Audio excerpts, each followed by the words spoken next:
The desert night was not kind to the wounded. The sand held the day's heat, radiating it like a furnace, while the cold wind cut through her like a blade. Ayasha's vision swam, shadows twisting into strange shapes, her heartbeat pulsing in her ears, louder than the pounding of horses that chased her minutes before. She had not wanted it to come to this, and leaving her people meant leaving her blood, her childhood, the songs of the fire, and the voice of her mother, who once whispered courage into her ears. But the elders had spoken with finality. She would be bound to a man she did not love, a man whose hands had already proven cruel, whose power came not from honor but fear. The thought of being caged beside him for the rest of her life was a death sentence, far heavier than any bullet. So she ran. She stole away in the night, guided by the stars, praying to the spirits of her ancestors that the earth would carry her fast and far. But prayers do not always shield flesh from iron. The shot had torn through her side, hot blood soaking into her tunic, each breath a knife. Still, her body refused to yield, dragging itself forward even when her limbs trembled with weakness. When she collapsed beneath the mesquite tree, she thought perhaps the spirits had abandoned her, or perhaps they had only brought her this far to teach her one last lesson, that freedom often demands pain, and that courage does not always come with victory. Her fingers dug into the earth, as if she could hold on to life itself through sheer will. But her vision dimmed and she whispered a final word in Apache, not of despair, but of defiance. That was when she felt arms around her, strong and steady, lifting her from the dirt. She thought at first it was death itself, carrying her spirit away. But when she opened her eyes, she saw a face she did not know, rugged and weathered, eyes sharp as a hawk's yet strangely soft as they studied her. A man of the frontier, a cowboy, though not like those she had seen on the edges of her people's land, loud and brash and eager for drink. This one said nothing. He did not ask why she was bleeding, who had wounded her, or why she was far from camp. He simply adjusted her weight in his arms, placed her gently across his horse, and swung into the saddle with a calmness that betrayed no fear. Ayasha drifted in and out of consciousness as the horse carried them over the desert floor, the steady rhythm of hooves like a heartbeat that reassured her she was still alive. In moments of clarity, she wondered why this stranger would risk himself for her. Cowboys and Apache were not allies. Most saw each other only through gun sights. Yet this man treated her not as enemy, not as captive, but as something fragile, something worth saving. She tried to ask him his name, but her lips formed only whispers of air. He hushed her gently, pressing a canteen to her mouth. The water burned her throat but gave her strength, enough to keep her eyes open just a little. Longer. They rode until the horizon bled with the first light of dawn. The cowboy led his horse off the open trail, weaving through canyons and dry riverbeds, until they reached a place hidden from sight. A cabin of rough-hewn logs pressed against the rocks, smoke curling faintly from a stone chimney.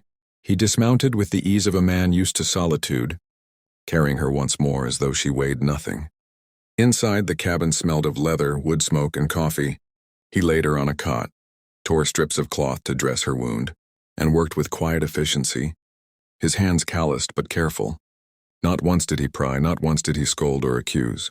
For the first time since she had fled, Ayasha felt something she had not expected to feel again: safety. It was not trust yet, a trust required time, and her heart was still guarded by walls built from years of betrayal and hardship. But as she drifted into a restless sleep, the last thing she saw was the cowboy sitting by the fire, his rifle propped against the wall, his hat tilted low, watching, protecting, asking for nothing in return. The morning sun spilled across the desert like molten gold, stretching shadows long and thin over the redstone and sagebrush. Inside the cabin, Ayasha woke slowly, the taste of iron still sharp on her tongue, her body heavy with exhaustion. She did not know where she was at first, only that the cot beneath her felt softer than bare earth, and that the low crackle of fire gave the room a strange sense of warmth, one she had almost forgotten. Her hand instinctively moved to her side, and she felt the rough bandages tied snugly around her wound. Someone had cared enough to stop the bleeding, to give her another chance at breath. That realization came with unease, for in her world, kindness often came with a cost.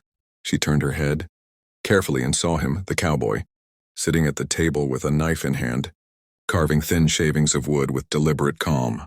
He looked up at her, his eyes steady, measuring but not unkind. For a moment neither spoke. The silence between them was not the silence of hostility, but of two souls trying to read each other, without words. Finally he broke it, his voice low, gravelly from years of dust and smoke. "You'll live, but you'll need rest. And food." His words were simple, stripped bare of anything unnecessary, like a man who did not waste breath. He rose, poured water into a tin cup, and handed it to her without stepping too close, as if to show he was no threat. She accepted it, her fingers trembling slightly, her dark eyes never leaving his. There was suspicion there, yes, but also curiosity.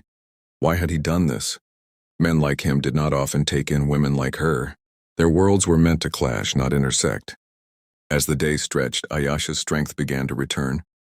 The fever broke, the wound closed slowly, and with each dawn she found herself listening to the rhythm of his life. He rose before the sun, tended his horse, checked the traps he had set along the ridges, and worked with his hands as though the earth itself had raised him. He spoke little, yet his silence was not empty. It carried weight, patience, and something almost comforting.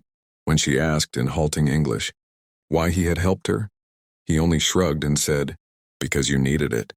No judgment, no demand for repayment. No probing questions about why she had been bleeding in the desert. His refusal to ask was as strange as it was merciful, and it unsettled her more than cruelty would have. She was used to battles and not to quiet mercy, but the desert never forgets, and neither do men who hunt. Rumors began to creep through the frontier towns, whispers of an Apache woman fleeing her people, wounded but alive. The soldiers stationed at the nearby fort spoke her name with disdain, claiming she was part of a rebel band, dangerous to settlers. Her own people sought her too, their honor stained by her escape.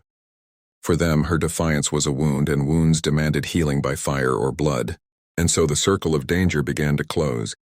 Though the cabin still felt untouched, as if suspended outside of time, one evening, as twilight painted the sky in bruised purples and reds, Ayasha sat by the fire, watching Cole as he cleaned his rifle with the same precision he gave to every task.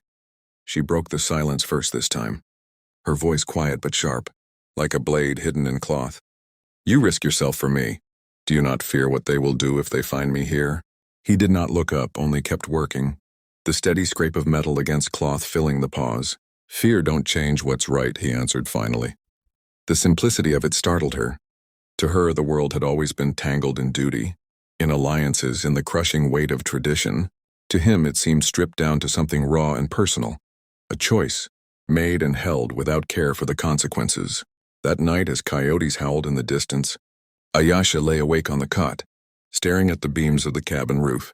She wondered what fate had bound her path to his, why the spirits had led her into the arms of a man whose skin and language marked him as a stranger, perhaps even an enemy. Yet in his silence she found something she had never known: freedom. Not the freedom of running, not the freedom of escape, but the freedom of simply being alive without someone demanding she pay for it. And for the first time since she fled, she let her eyes close without clutching her fear. But freedom, she knew, was never a gift easily kept. Somewhere out there men were saddling their horses, tightening their grips on their rifles, following trails in the dust. Somewhere out there the storm was gathering,